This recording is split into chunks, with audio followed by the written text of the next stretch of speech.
نبی ہیں مقتدی، میرے نبی ہیں پیشوا، معراج کی شب میں یہی رتبہ انہیں رب سے ملا، سارے نبی ہیں مقتدی، میرے نبی ہیں پیشوا۔ السلام علیکم ورحمۃ اللہ وبرکاتہ۔ ان الحمد للہ نحمده ونصلی علی رسولہ الکریم، اما بعد۔ اہل ایمان کے لیے شریعت محمدیہ جو درس دیتی ہے دعا کے معاملے میں، وہ اللہ کو پکارنے کا درس دیتی ہے۔ ایک اللہ کو پکارا جائے، ایک اللہ سے دعائیں کی جائے، ایک اللہ سے مانگا جائے۔ ہاں، مختلف وسیلے سکھائے ہیں جو انسان دعا میں ان وسیلوں کے ذریعے اپنے رب کو پکار سکتا ہے، جن میں سب سے پہلے اللہ کے پیارے پیارے نام اور اللہ ہی کی پیاری پیاری صفات، اس کو واسطہ بنایا جائے، وسیلہ بنایا جائے، اس کے وسیلے سے رب کو پکارا جائے، درست ہے۔ اپنے نیک اعمال اللہ مالک کے سامنے بطور وسیلہ پیش کیے جائیں اور دعائیں مانگی جائیں، یہ بھی درست ہے۔ اسی طرح اللہ کے نیک بندوں سے دعائیں کروائی جائیں، اس کی تعلیم بھی ہمیں پیارے نبی جناب محمد الرسول اللہ صلی اللہ علیہ وسلم کی مبارک شریعت نے دی ہے۔ آئیے رسول کریم صلی اللہ علیہ وسلم کا فرمان سنتے ہیں، جو صحیح بخاری حدیث نمبر 3710 سیدنا انس سے روایت ہے کہ سیدنا عمر رضی اللہ عنہ وارضاہ کی یہ عادت تھی کہ جب کبھی قحط سالی ہوتی تو وہ سیدنا عباس کو، پیارے نبی صلی اللہ علیہ وسلم کے پیارے چچا کو لے کر آتے اور ان سے دعا کی درخواست کرتے، اور پھر خود اللہ کے سامنے یوں سوالی بنتے۔ آئیے انداز امیر المؤمنین عمر پر غور کرتے ہیں۔ اللہم انا کنا نتوسل الیک بنبینا فتسقینا، اے اللہ ہم اپنے پیارے نبی صلی اللہ علیہ وسلم سے دعا کروایا کرتے تھے اور تو پیارے نبی صلی اللہ علیہ وسلم کی دعاؤں کو قبول فرما کر ہمیں پانی پلا دیا کرتا تھا۔ وَإِنَّا نَتَوَسَّلُ إِلَيْكَ بِعَمِّ نَبِيِّنَا فَاسْقِنَا، اے اللہ اب ہم تیرے پیارے نبی صلی اللہ علیہ وسلم کے چچا کو لے کر آئے ہیں، پیارے نبی کے چچا ہمارے لیے پانی کی دعائیں کریں گے، اے اللہ تو اپنے نبی کے چچا کی دعائیں قبول فرما کے ہمیں پانی پلا دے۔ راوی حدیث بیان کرتے ہیں کہ سیدنا عباس جب یہ دعا کرتے تو اللہ بارش برسا دیتا۔ جن لوگوں کا یہ عقیدہ ہے کہ اللہ کے پیارے انبیاء، اولیاء، صالحین، ان کی ذات کا وسیلہ دیا جا سکتا ہے، ان سے دعا کروانے میں تو امت میں اختلاف نہیں ہے، لیکن جو یہ کہتے ہیں کہ ان کی ذات کو بھی بطور وسیلہ ہے، اللہ تجھے واسطہ ہے پیارے نبی صلی اللہ علیہ وسلم کا، تجھے واسطہ ہے صالحین کا، تو ہمیں پانی پلا دے، تو ان کے لیے صحیح بخاری میں موجود پیارے نبی صلی اللہ علیہ وسلم کی یہ حدیث دعوت فکر ہے۔ اگر یہ منہج صحابہ ہوتا، اگر صحابہ اس عقیدے پر ہوتے، اس کو جائز سمجھتے، تو امیر المؤمنین امیر عمر رضی اللہ عنہ وارضاہ کبھی بھی سیدنا عباس کو نہ بلاتے، ان کے پاس حاضر ہو کے ان سے دعا کی درخواست نہ کرتے، اور اللہ کے سامنے یوں سوالی نہ ہوتے کہ اے اللہ پہلے ہم اپنے نبی صلی اللہ علیہ وسلم سے دعائیں کرواتے تھے، تو ہمارے نبی کی دعاؤں کو سن کر ہمیں پانی پلا دیا کرتا تھا، اب ہم پیارے نبی صلی اللہ علیہ وسلم کے پیارے چچا کو لے کر آئے ہیں، تو پیارے نبی کے پیارے چچا کی دعا سن کر ہمیں پانی پلا دے، یہ حاجت نہ ہوتی، بلکہ وہ یہ دعا کرتے ہیں اللہ تجھے واسطہ ہے محمد صلی اللہ علیہ وسلم کا، تو ہمیں پانی پلا دے۔ لیکن امیر المؤمنین امیر عمر رضی اللہ عنہ وارضا سیدنا عباس کو بلاتے ہیں یا ان کے پاس حاضر ہوتے ہیں، ان سے دعا کرواتے ہیں، اللہ کے سامنے سوالی بنتے ہیں کہ جب تک نبی کریم صلی اللہ علیہ وسلم تھے ہم ان سے دعا کرواتے رہے، پیارے نبی صلی اللہ علیہ وسلم کے بعد اب پیارے نبی کے چچا سے دعا کروا رہے ہیں، تو شخصی وسیلہ، کسی کی ذات کا وسیلہ، اس کی تعلیم رسول اللہ صلی اللہ علیہ وسلم نے نہیں دی، اس کی تعلیم صحابہ نے نہیں دی، نہ ہی صحابہ اس عقیدے اور اس منہج پر چلنے والے۔ دوسری روایت صحیح مسلم میں 2542، امیر عمر رضی اللہ عنہ وارضا جب اہل یمن میں سے کوئی دستہ آتا جہاد میں حصہ لینے والوں کا تو ان سے پوچھتے تم میں اویس بن عامر ہیں،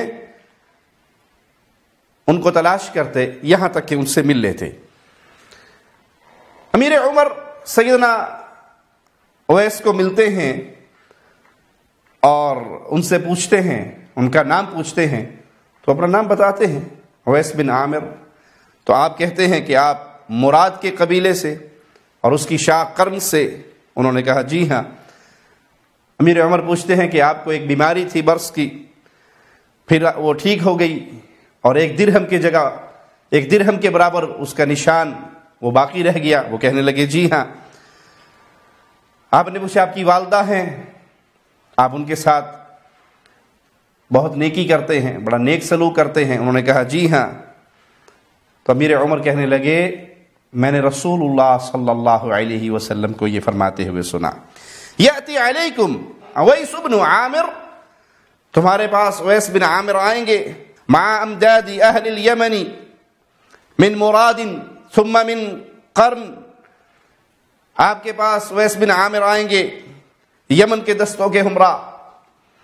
وہ قبیلہ مراد اور پھر اس کی شاہ قرن سے ہوں گے۔ کان به برس فبرئ منه الا موضع درہم، ان کو یہ بیماری تھی برس کی جس سے اللہ نے ان کو شفا دے دی، لیکن ایک درہم کی کے برابر نشان باقی ہوگا۔ لہ والدۃ هو بها بر،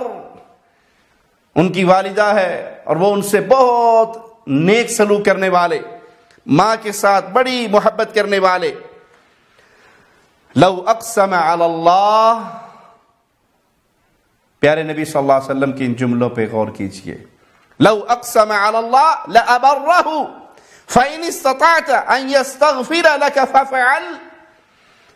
وہ اپنی ماں کے ساتھ بڑی نیکی کرنے والے، ان کی بڑی خدمت کرنے والے، اگر وہ کسی معاملے پر اللہ پر قسم ڈال دیں اللہ اس کی قسم کی لاج رکھے گا اور وہ کام کر دے گا۔ اے عمر رضی اللہ عنہ وارضا، اگر تجھے نصیب ہو ان سے ملنا، تیری ملاقات ہو، تو اپنے لیے مغفرت کی دعا کروانا ان سے۔ ماں کے ساتھ نیکی، ماں کے ساتھ اچھا سلوک اویس بن عامر کو کہاں سے کہاں پہنچا گیا کہ امیر عمر ان کو تلاش کرتے پھر رہے ہیں، اور جب ان کو پا لیتے ہیں ان سے اپنے لیے دعا کرواتے ہیں، سفارش کرواتے ہیں اللہ کے سامنے، اور ان کی شان پیارے نبی صلی اللہ علیہ وسلم نے کیا بیان کی کہ اگر وہ کسی مسئلے پر اللہ پر قسم ڈال دیں کہ اللہ تجھے قسم ہے میرا یہ کام کر دے، تو اللہ اس کی قسم کی لاج رکھے گا اور اس کا وہ کام کر دے گا۔ یہ ہے وہ عظیم مقام جو ماں کی محبت، ماں کی خدمت، ماں کے ساتھ نیک بھلائی اور نیک سلوک کی بنیاد پہ انسان کو نصیب ہوتا ہے۔ وہ جن کی مائیں دکھی ہیں زبان کے تیروں کی وجہ سے، طنز اور طعنوں کی وجہ سے، بڑھاپا طاری ہو چکا ہے ماں پر اور بیٹا اس ماں کو ذلیل کرنے پہ تلا ہوا ہے، کیا تمہاری ہلاکت کے لیے یہ گناہ کافی تو نہیں؟ کبھی غور کرنا اس مسئلے پر۔ ماں کے ساتھ نیکی کا وہ حال ہے کہ وہ عزت کے کس مقام پر فائز ہوئے، ماں کی خدمت کر کے، ماں کے ساتھ حسن سلوک کر کے۔ اور جو ماؤں کو ذلیل کر رہے ہیں، جو ماؤں کے ساتھ برا سلوک کر رہے ہیں، جو ماؤں کے بڑھاپے کا سہارا بننے کی بجائے ان کے غم میں اضافے کا سبب بن رہے ہیں، ماں کو ڈانٹنے سے پہلے، اس کے سامنے آواز اونچی کرنے سے پہلے، اس کے ساتھ بدتمیزی کرنے سے پہلے کم از کم یہ تو سوچا ہوتا کہ جب تم نے بچپن میں بولنا شروع کیا تھا اور تمہاری زبان سے پہلا جملہ نکلا تھا، تمہاری ماں نے کتنی خوشیاں منائی تھی کہ آج میرا بیٹا بولنے لگ گیا ہے، تمہارے لیے مٹھائیاں بنائی تھی، گھر کے ہر فرد کو بتایا تھا میرے بچے نے آج پہلا جملہ بولا ہے، پہلا لفظ بولا ہے، ماما کہہ کر مجھے بلایا ہے، بابا کہہ کر مجھے پکارا ہے۔ اور آج جب وہ بڑھاپے کے مقام پہ پہنچ گئے اور تمہاری زبان کے تیر، طنز، کڑوے کسیلے جملے اس ماں کے سینے پہ لگ رہے ہیں، کبھی تم نے غور کیا کہ کہیں تمہاری ہلاکت کے لیے یہی ایک گناہ تو کافی نہیں ہو جائے گا؟ ماؤں کی قدر کر لو اس سے پہلے کہ یہ باغ ڈھل جائے، اور جب یہ باغ ڈھل گیا پھر روتے اور تڑپتے ہوئے زندگی کے سانس گزارو گے، لیکن یہ باغ تمہیں دوبارہ نصیب نہیں ہوگا۔ امیر عمر ان کو تلاش کرتے ہیں، ان سے دعا کرواتے ہیں۔ اس حدیث سے بھی ثابت ہوا کہ نیک بندے سے دعا کروائی جا سکتی ہے، نیک بندے کی ذات کا وسیلہ نہیں دیا جا سکتا، وگرنہ کیا ضرورت تھی اہل یمن کے دستوں میں جا کر امیر عمر کو ان کا نام لے کر ان کو تلاش کرنے کی؟ یہ بات سنتے ہی کہہ دیتے اللہ تجھے واسطہ ہے اویس کا، مجھے معاف کر دے۔ تو کسی کی ذات کے وسیلے کا درس کتاب و سنت نے نہیں دیا، ہاں نیک بندوں سے، اللہ کے اولیاء سے، صالحین سے دعا کروائی جا سکتی ہے، اور دعا کروانا احادیث سے ثابت ہے۔ سیدنا عمر نے پوچھا آپ کہاں جانا چاہتے ہو؟ انہوں نے کہا کوفے کی چھاونی میں۔ امیر عمر کہنے لگے وہاں کے گورنر کو میں خط لکھ دیتا ہوں، آپ کے حوالے سے اس میں کچھ ذکر کر دیتا ہوں، خط لکھ دیتا ہوں۔ انہوں نے کہا مجھے زیادہ پسند ہے کہ میں عام بوریا نشین لوگوں کے ساتھ رہوں، مجھے کوئی خاص وی آئی پی مقام ملے، میرا خاص چرچا ہو، لوگوں میں تذکرہ ہو، مجھے یہ خواہش نہیں، بلکہ میں عام مسلمانوں کے ساتھ رہوں۔ جب اگلا سال آیا آپ نے پھر اہل یمن سے سوال کیا تو کسی نے آپ کو بتایا کہ میں ان کو ایک بوسیدہ گھر اور ایک تھوڑی سی پونجی کے ساتھ چھوڑ کر آیا ہوں۔ سیدنا عمر نے ان کو یہ حدیث سنائی کہ میں نے رسول اللہ صلی اللہ علیہ وسلم سے یہ فرمان سنا تھا، یہ شخص واپس جاتے ہیں اور ان سے کہتے ہیں کہ میرے لیے مغفرت کی دعا کرو۔ انہوں نے کہا تم نیک سفر سے واپس آئے ہو، حج سے واپس آئے ہو، تم میرے لیے دعا کرو۔ تو انہوں نے اصرار کیا کہ نہیں آپ میرے لیے دعا کریں۔ تو سیدنا اویس سمجھ گئے اور کہنے لگے کہ دوران حج تمہاری امیر المؤمنین عمر سے ملاقات تو نہیں ہوئی؟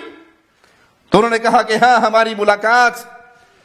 امیر عمر سے ہوئی تھی۔ تو وہ سارا ماجرا ان کے سامنے واضح ہو گیا کہ انہوں نے امیر عمر سے ملنے کے بعد میری فضیلت پہ وہ حدیث سنی ہوگی۔ اللہ کی محبت، اللہ کا پیار اس عظیم اللہ کے ولی کے دل میں کیسا ہے، یہ سنتے ہی وہ کسی ایک طرف روانہ ہو گئے، اور پھر کسی نے ان کو نہ دیکھا، اپنے اس ماحول کو چھوڑ دیا کہ کہیں وہ چرچا نہ ہو جائے لوگوں میں۔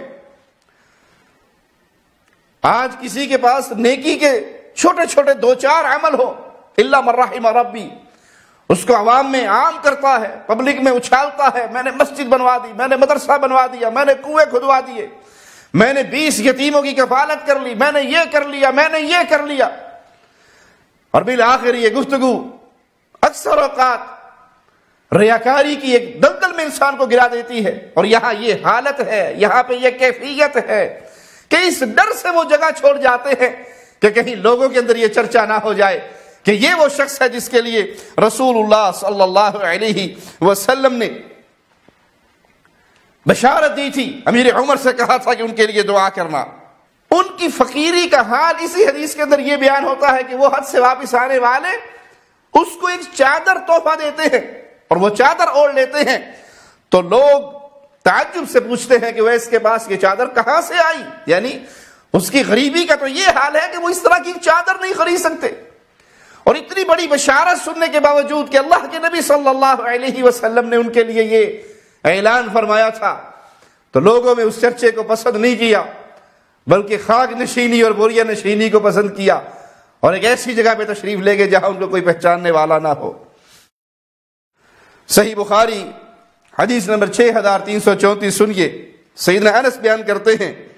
کہ میری والدہ مجھے لے کر رسول اللہ صلی اللہ علیہ وسلم کی خدمت میں حاضر ہوئی اور انہوں نے اپنی آدھی اوڑھنی میری کمر پر چادر بنا کر باندھ رکھی تھی اور آدھی میرے شانوں پہ ڈال رکھی تھی.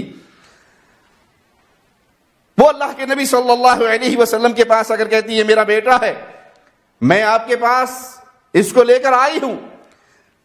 اور اس کے ذمہ میں آپ کی خدمت لگاتی ہوں, یا آپ کی خدمت میں رہے گا, آپ کی خدمت کیا کرے گا, آپ اس کے لیے اللہ سے دعا کریں.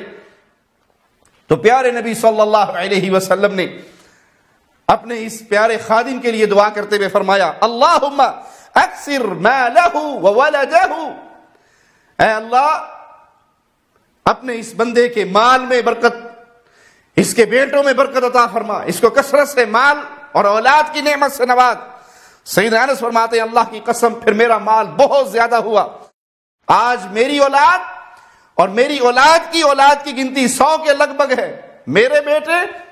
اور میرے پوتے, میرے نواسے, میری اولاد اور میری اولاد کی اولاد, وہ 100 کے قریب اس کی گنتی ہو چکی ہے. تو پیارے نبی صلی اللہ علیہ وسلم کی اس حدیث سے بھی یہ بات ثابت ہوئی کہ صحابہ پیارے نبی صلی اللہ علیہ وسلم سے دعا کروایا کرتے تھے اور اللہ کے نیک بندوں سے دعا کروانا درست ہے. آئیے ایک اور روایت کی طرف جو مسند احمد میں 17240 نمبر, جس کو اکثر اہل بدعت کسی کی ذات کا اور خاص طور پہ پیارے نبی صلی اللہ علیہ وسلم کی ذات کا وسیلہ اس کے جواز کے لیے اس روایت کو پیش کرتے ہیں. سیدنا عثمان رضی اللہ عنہ وارضاہ بیان کرتے ہیں کہ ایک نابینا صحابی آئے رسول اللہ صلی اللہ علیہ وسلم کے پاس اور کہا اللہ کے نبی آپ دعا کیجئے اللہ مجھے عافیت دے. تو آپ صلی اللہ علیہ وسلم نے فرمایا ان شئت دعوت وان شئت صبرت فهو خیر لک, اگر تو چاہے تو میں تیرے لیے دعا کرتا ہوں اور اگر تو صبر کر لے تو صبر تیرے لیے بہت بہتر ہے. وہ صحابی آئے اور انہوں نے آپ سے آ کر دعا کی درخواست کی, اے اللہ کے نبی صلی اللہ علیہ وسلم میرے لیے دعا کیجئے. آپ نے اس کو 2 خیار دیے کہ تم چاہو تو میں تمہارے لیے دعا کر دوں, اللہ تمہیں تمہاری بینائی لوٹا دے, اور اگر تم اس آزمائش پہ صبر کر لو تو یہ تمہارے لیے بہت بہتر ہے. اس نے کہا نہیں اللہ کے نبی صلی اللہ علیہ وسلم آپ میرے لیے دعا کیجئے. تو پیارے نبی صلی اللہ علیہ وسلم نے انہیں حکم دیا کہ اچھی طرح وضو کرو اور پھر یہ دعا پڑھو, اللہ سے یہ دعا مانگو اللہم انی اسألک واتوجہ الیک بنبیک محمد نبی الرحمہ, اے اللہ میں تجھ سے سوال کرتا ہوں اور نبی رحمت نبی کریم صلی اللہ علیہ وسلم کے ذریعے تیری طرف متوجہ ہوتا ہوں. انی توجہت بک الی ربی فی حاجتی ہذہ لتقضی لی, اے پیارے نبی صلی اللہ علیہ وسلم میں آپ کے ذریعے اللہ مالک کی طرف اپنی ضرورت اور حاجت کو پیش کرتا ہوں تاکہ میری یہ ضرورت اور حاجت پوری ہو جائے. اللہم فشفہ فی, اے اللہ نبی کریم صلی اللہ علیہ وسلم کی سفارش میرے حق میں قبول فرما لے. مسند احمد کی ایک اور روایت میں یہ الفاظ ہیں کہ رسول اللہ صلی اللہ علیہ وسلم نے فرمایا فتشفعنی فیہ, اے اللہ اس کے متعلق میری سفارش قبول فرما. وتشفعہ فی, اور میرے متعلق اس کی سفارش قبول فرما۔ اس حدیث کو اکثر لوگ پیش کرتے ہیں اور اس سے استدلال کرتے ہیں کہ یہاں پہ نبی کریم صلی اللہ علیہ وسلم کی ذات کا وسیلہ لیا گیا ہے۔ شیخ البانی رحمہ اللہ نے اس پر بڑی تفصیل سے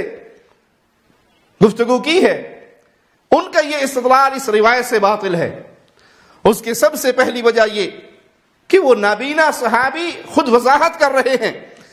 کہ میں دعا کروانے کے لیے رسول اللہ صلی اللہ علیہ وسلم کی خدمت میں حاضر ہوا، اور دعا کروانا جائز وسیلہ ہے، دعا کروانے میں کسی کو اختلاف نہیں ہے، یہ جائز وسیلہ ہے۔ اور وہ صحابی عرض کر رہے ہیں اللہ کے نبی صلی اللہ علیہ وسلم میرے لیے دعا کرے، اللہ مجھے عافیت دے دے۔ اگر ذات کا وسیلہ مقصود ہوتا تو اس صحابی کو پیارے نبی صلی اللہ علیہ وسلم کے پاس آ کر یہ کہنے کی کیا ضرورت تھی کہ آپ دعا کریں اللہ مجھے عافیت دے؟ وہ اپنے گھر بیٹھے بیٹھے کہتے ہیں اللہ تجھے واسطہ ہے محمد صلی اللہ علیہ وسلم کا، نبی رحمت کا، امام الانبیاء کا، ان کا واسطہ دے کے سوال کرتا ہوں میری بینائی کو لوٹا دے۔ انہوں نے یہ نہیں کیا، خود چل کر پیارے نبی صلی اللہ علیہ وسلم کے پاس آئے اور آپ سے دعا کی درخواست کی۔ تو دعا کروانا جائز عمل ہے۔ نبی کریم صلی اللہ علیہ وسلم نے ان سے وعدہ فرمایا اور ساتھ ہی ان کو یہ بھی کہہ دیا کہ اگر تم صبر کر لو اپنی اس آزمائش پہ تو تمہارے لیے یہ بہتر ہے۔ دعا کا اختیار بھی دیا، چاہو تو میں دعا کر دوں اور چاہو تو تم صبر کرو، اور وہ صبر تمہارے لیے زیادہ بہتر ہے۔ اس پہ اس صحابی نے کہا کہ نہیں آپ میرے لیے دعا کریں، تو معاملہ پھر اور واضح ہو گیا کہ یہاں معاملہ پیارے نبی صلی اللہ علیہ وسلم سے دعا کروانے کا ہے۔ اور پھر اس کے بعد اللہ کے نبی صلی اللہ علیہ وسلم نے ان کو وضو کرنے کا حکم دیا۔ وضو کرنا نیک عمل ہے، اور نیک عمل، اور پھر اس کے بعد دعا سکھائی، یہ دعا کرنا خود نیک عمل ہے۔ تو یہ وسیلے کی جائز قسمیں اس روایت کے اندر اکٹھی ہو گئی۔ اللہ کے نبی صلی اللہ علیہ وسلم نے جو دعا سکھائی، اس دعا سے یہ استدلال کرنا کہ یہ ذات کا معاملہ ہے، ذات کا وسیلہ پیش کرنے کا ماجرا ہے، تو یہ درست نہیں۔ وہ اس لیے کہ آپ نے فرمایا تم یوں دعا کرو اللہم فشفعہ فیہ، اے اللہ، اللہ کے نبی صلی اللہ علیہ وسلم میرے لیے جو دعا کر رہے ہیں اس دعا کو میرے حق میں قبول فرما لے۔ تو یہاں ماجرا پھر دعا کا ہے۔ وہ صحابی بھی اللہ سے یہ دعا کر رہے ہیں کہ اللہ میرے پیارے نبی صلی اللہ علیہ وسلم میرے حق میں جو دعا کر رہے ہیں اس کو قبول فرما لے۔ یہ صحابی بھی ڈائریکٹ اللہ کو پکار رہا ہے، اور اللہ کے نبی صلی اللہ علیہ وسلم بھی اس کے لیے دعا کر رہے ہیں۔ اور شفاعت لغت میں دعا کے لیے بھی استعمال ہوتا ہے،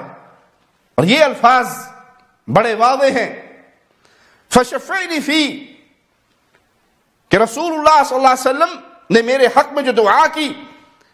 اس سے میری آنکھیں واپس آ جائیں، اس دعا کو بھی قبول فرما لے۔ علماء نے اس حدیث کو پیارے نبی صلی اللہ علیہ وسلم کے معجزات کے بارے میں بیان کیا ہے۔ اس حدیث کو پیارے نبی صلی اللہ علیہ وسلم کے معجزات میں بیان کیا ہے۔ امام بہقی رحمہ اللہ نے دلائل نبوہ میں اس چیز کو نقل کیا۔ اور معجزہ خاص ہوتا ہے، وہ قانون نہیں ہوتا، وہ کسی اور کے لیے دلیل نہیں ہوتا۔ سیدہ مریم کو بغیر خاوند کے اللہ نے بیٹا دے دیا، معجزہ ہے، یہ دلیل نہیں، قانون نہیں۔ آج کو یہ دعویٰ کرے تو اس کا دعویٰ باطل ہوگا، معجزہ خاص ہوا کرتا ہے، اس پر قیاس کر کے اس سے کوئی اور مسئلہ اخذ نہیں کیا جا سکتا۔ اور اتوجہ الیک بنبیک، اس کا مطلب ان دلائل کی روشنی میں یہی ہوگا کہ تیرے نبی صلی اللہ علیہ وسلم کی دعا کے ساتھ میں تیری طرف متوجہ ہوتا ہوں۔ تو یہاں سے جو چیز ثابت ہوئی وہ دعا کروانا، نیک بندوں کے پاس حاضر ہونا، ان کی دعا کو اپنے لیے وسیلہ بنانا، یہ درست ہے۔ اور اگر ذات کا وسیلہ اسے ایک لمحے کے لیے تسلیم بھی کر لیا جائے کہ اس سے ذات کا وسیلہ نکل رہا ہے، تب بھی یہ خاصہ ہے نبی کریم صلی اللہ علیہ وسلم کا، اور یہ معاملہ خاص اس صحابی کے ساتھ ہے۔ وگرنہ نبینا صحابہ اور بھی موجود تھے، اور بہت سے صحابہ موجود تھے جو نابینا تھے، کسی نے اس طرح کا عمل نہیں کیا، یہ خاص اس صحابی کا واقعہ ہے۔ اگر اس کو ایک لمحے کے لیے مان بھی لیا جائے کہ یہاں سے ذات کا وسیلہ ثابت ہو رہا، تو یہ خاص ماجرا ہے اس صحابی کا پیارے نبی صلی اللہ علیہ وسلم کے ساتھ۔ باقی نابینا صحابہ میں سے کسی سے یہ بات ثابت نہیں کہ انہوں نے اس طرح یہ ماجرا کیا اور ان کی بینائی لوٹی ہو۔ وہ صحابی آئے، آپ سے دعا کروائی، اور اصل بات یہی ہے کہ اس حدیث سے بھی دعا کا ثبوت مل رہا ہے۔ صحیح بخاری اور صحیح مسلم میں، صحیح بخاری حدیث نمبر 5652 سیدنا عطا سے روایت ہے، وہ کہتے ہیں کہ مجھے ابن عباس رضی اللہ عنہما نے فرمایا، کیا تمہیں ایک جنتی عورت نہ دکھاؤں؟ جنتی عورت جو اس وقت ہمارے ساتھ رہ رہی ہے، چل رہی ہے، پھر رہی ہے، کھا رہی ہے، پی رہی ہے، لیکن یہ ہے جنتی، یہ فوت ہوگی تو اللہ کی جنت کی مہمان بن جائے گی۔ انہوں نے کہا ضرور دکھائیے۔ تو کہا یہ جو اللہ کی بندی، یہ سیاہ فام عورت، یہ وہ خوش نصیب عورت ہے جو مرتے ہی اللہ کی جنت میں داخل ہوگی، یہ جنتی عورت ہے۔ یہ آئی تھی رسول اللہ صلی اللہ علیہ وسلم کے پاس، اور اس نے فریاد کی تھی کہ مجھے دورہ پڑتا ہے، مرگی کا دورہ پڑتا ہے، اس سے میرا سطر بھی کھل جاتا ہے، آپ دعا کرو اللہ مجھے شفا دے دے۔ تو پیارے نبی صلی اللہ علیہ وسلم نے فرمایا تو چاہے میں تیرے لیے دعا کر دوں اور اللہ تجھے شفا دے دے، اور اگر تو چاہے آزمائش پہ صبر کر لے تو تیرے لیے جنت ہے۔ تو جنت کا پیغام سنتے ہی اس نے جنت کو اختیار کر لیا کہ اے اللہ کے نبی صلی اللہ علیہ وسلم مجھے جنت چاہیے، لیکن ہاں ایک دعا ضرور کر دو کہ اگر دورہ پڑے مجھے دوبارہ تو میرا سطر نہ کھلے۔ یہ پردہ بہت بڑی دولت ہے مومنہ عورتوں کے لیے، یہ بہت بڑی اسلام کی طرف سے مسلمان عورت پر بہت بڑا احسان ہے جو اس کی عزت کا، اس کی عصمت کا دفاع کرتا ہے۔ یہ معمولی چیز نہیں ہے، آپ بڑی قیمتی ہیں، آپ ایک مسلمان گھر کی ملکہ ہیں، آپ بازاری چیز نہیں ہے کہ 2 روپے کی چیز بھی بیچنی ہو تو عورت کے چہرے کو ننگا کر کے سائن بورڈوں پہ سجا دو۔ یہ غرب کا طریقہ ہے، اہل ایمان کا نہیں۔ مومنہ عورت، بڑی غیرت مند عورت، بڑی قیمتی متاع، اپنی تصویروں کو، بے پردہ چہرے کو اس طرح عوام کے سامنے پیش نہ کریں، بلکہ اپنی غیرت اور اپنی عزت کا خیال کریں۔ اس صحابیہ نے کہا دعا کریں آئندہ میرا سطر نہ کھلے، تو پیارے نبی صلی اللہ علیہ وسلم نے ان کے لیے دعا کی۔ تو اس حدیث سے بھی ثابت ہوتا ہے کہ اللہ کی یہ نیک بندی، پیارے نبی کی یہ صحابیہ آپ سے آ کر دعا کرواتی تھی۔ تو خلاصہ یہ دعا کروانا جائز ہے، جائز وسیلہ ہے نیک زندہ بزرگ کے پاس آ کر، جیسے پیارے نبی صلی اللہ علیہ وسلم کے صحابہ آپ کے پاس آ کر دعا کرواتے تھے، سیدنا عمر، عباس رضی اللہ عنہما کے پاس آ کر دعا کرواتے تھے۔ آج بھی کسی زندہ ولی سے، نیک بزرگ سے دعا کروائی جا سکتی ہے، لیکن مزارات پہ بیٹھے ہوئے یہ بھنگی، یہ چرسی، یہ ننگے، یہ نمازوں سے دور، یہ طہارت سے دور، یہ تعویذ فروش، یہ عزتوں کے لٹیرے، یہ عزتوں کے ڈاکو، ان سے اپنے دامن کو بچائیے۔ یہ آپ کے ایمان کا بھی بیڑا غرق کریں گے، آپ کی عزتوں کا بھی بیڑا غرق کریں گے۔ یہ قطعاً اللہ کے اولیاء نہیں ہے، یہ قطعاً اللہ کے پیارے نہیں ہیں، یہ تو گمراہ کرنے والے وال مضل ہیں، خود بھی گمراہ ہو چکے ہیں۔ یہ شرک کے دھندے کو چلانے والے، ان کے قدموں میں جا کے سر نہ رکھیے۔ یہ بے نماز، توحید کی دولت سے محروم، ان سے اپنی عزتوں کو بچائیے، اپنے مال کو بچائیے، اپنے ایمان کو بچائیے، کہ ایمان بہت بڑی دولت ہے۔ جہاں انسان اپنے نیک اعمال کو بطور وسیلہ اللہ مالک کے سامنے پیش کر کے دعائیں مانگتا ہے، وہیں ایک حدیث میں اپنی فقر، لاچاری، غربت، اس کو بھی اللہ کے سامنے پیش کر کے دعا مانگنے کا ذکر موجود ہے۔ صحیح بخاری حدیث نمبر 1162 پیارے نبی صلی اللہ علیہ وسلم کے صحابی بیان کرتے ہیں کہ رسول اللہ صلی اللہ علیہ وسلم ہمیں اہم معاملات میں نماز استخارہ اس طرح سکھاتے جس طرح قرآن کی کوئی سورت یاد کروایا کرتے تھے۔ آپ نے فرمایا اذا ہم احدکم بالامر، جب تمہیں کوئی کام ہو، کوئی کام کا ارادہ کرنے لگے، کسی نے دکان کھولنی ہے، کسی نے شادی کرنی ہے، کسی نے گاڑی لینی ہے، کاروبار کا آغاز کرنا ہے، کوئی بھی کام، جائز ناجائز نہیں، جائز کام میں استخارہ ہے، حرام کام تو ویسے شریعت میں حرام ہے۔ جوا خانہ کھولنا ہو تو استخارہ نہیں کرنا پڑے گا، وہ حرام ہے۔ ہاں کوئی جائز کام ہے، وہ آپ کے لیے بہتر ہے یا نہیں، اس معاملے میں اللہ کے ساتھ مشورہ کر لیجئے۔ فَلْيَرْكَعْ رَكْعَتَيْنِ مِنْ غَيْرِ الْفَرِيضَةِ، تو وہ 2 رکعت نماز ادا کرے، فرض نماز کے علاوہ 2 نفل ادا کرے،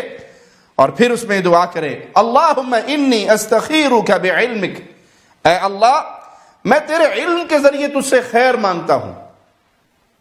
تیرے علم کے ذریعے میں سوالی ہوں تیرے سامنے خیر کا،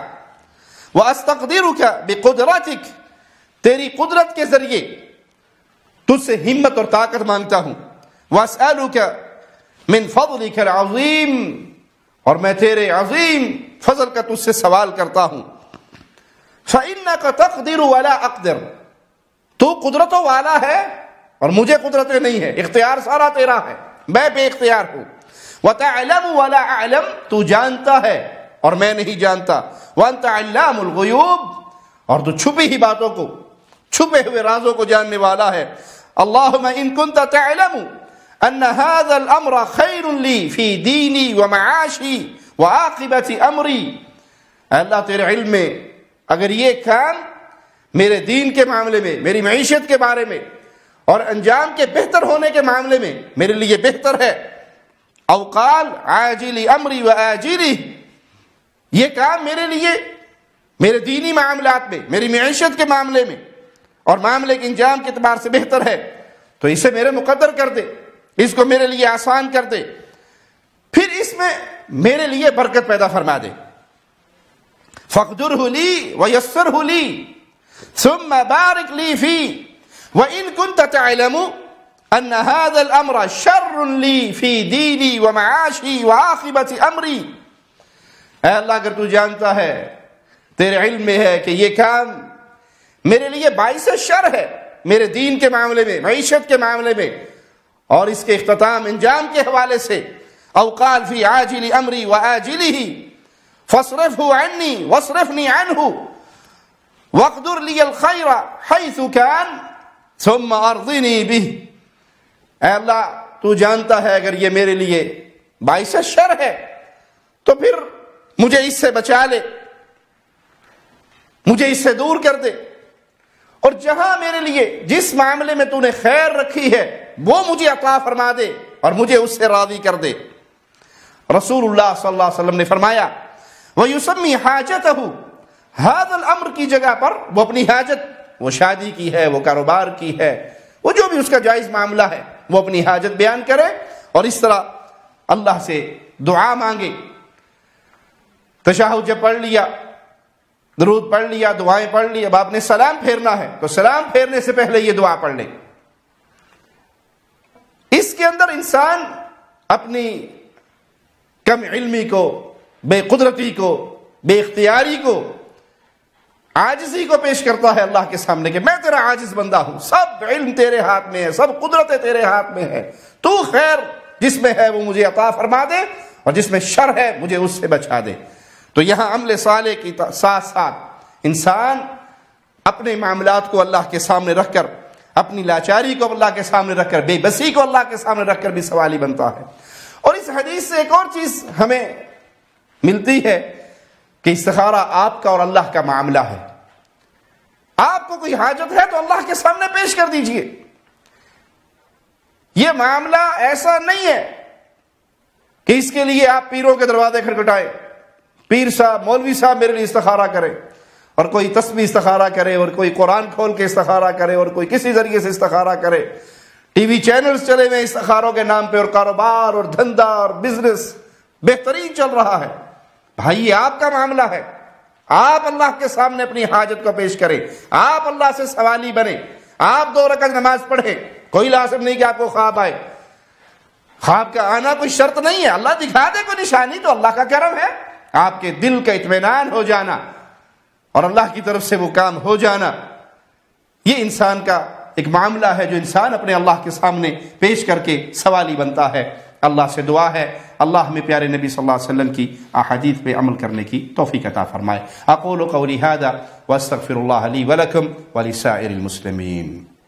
معراج کی شب میں یہی رتبہ انہیں رب سے ملا، سارے نبی ہیں مقتدی، میرے نبی ہیں پیشوا۔